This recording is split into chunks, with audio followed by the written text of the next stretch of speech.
What were you thinking at that lunch, Mason? What was I thinking? He rolls in a cheap 5-button zoot suit with bad shoes. We're sitting at the best table in the Derby room. He greets the waiter like they're homies on a street corner. Can you see putting him in a room with a corporate client? Only if they wanted to win their case.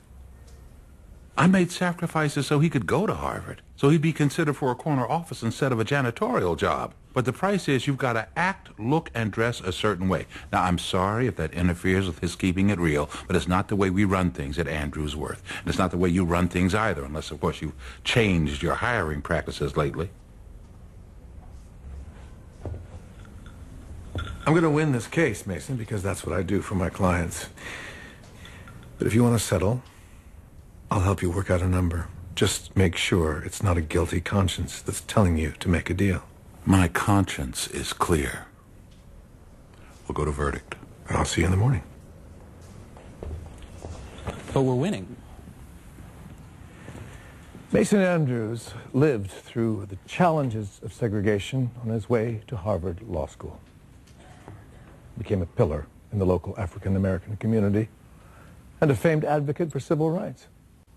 Does that sound like a racist of any stripe? There's a difference, ladies and gentlemen, between discrimination and discretion. All Mason Andrews did was exercise his legal right not to hire someone he didn't care for.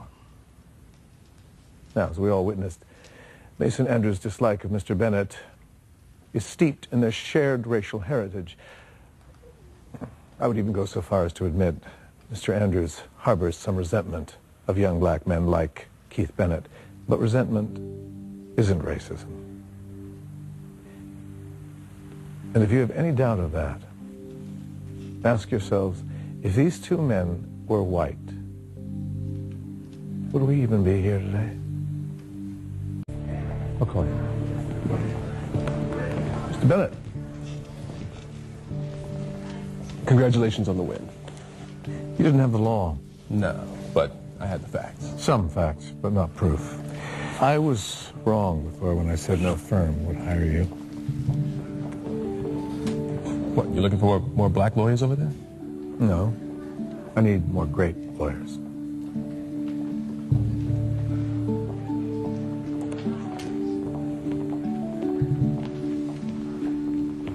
I can't believe you talked to Eli. You promised you wouldn't intervene in my relationship. He works for me, Taylor. I promised not to intervene. I didn't promise not to speak to him. I'm a lawyer. I look for loopholes.